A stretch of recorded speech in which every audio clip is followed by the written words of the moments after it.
one of the questions that you had asked me about was, and I thought it was an interesting question. It was, does your faith shape your art? If so, how? Does your music shape your faith?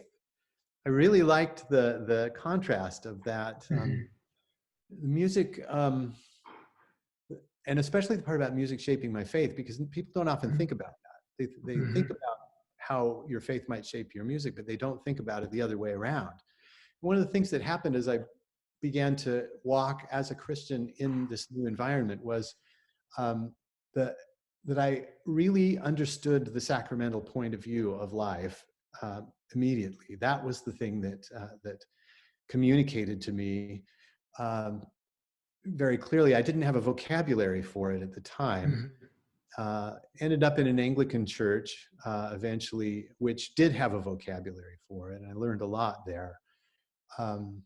But the idea that the world is charged with the grandeur of God, with the glory of God, that wherever we look, we see evidences of Him.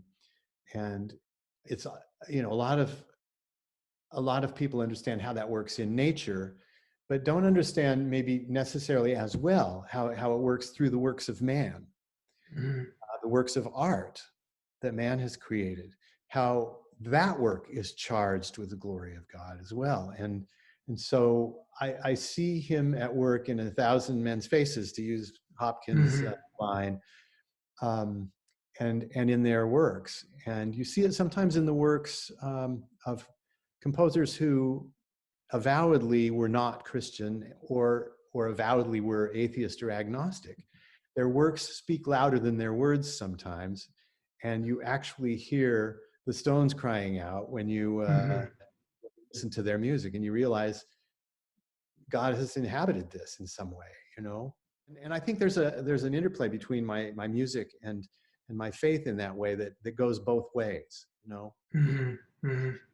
Setting a psalm to music is the best Bible study I've ever done.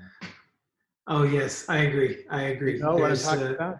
Yeah, if you want to do it right, you have to sit with the text. You have to listen, and Yes. you're not. It's not just about speaking or about a quick response. It's about listening and then responding. And there's a mystical. I think, you know, there's something mysterious that happens as we're engaging a text and as we're finding a way to, just as it's breathing life into us breathing life into an artistic experience of that text. Yeah, I think that's a good way of putting it. I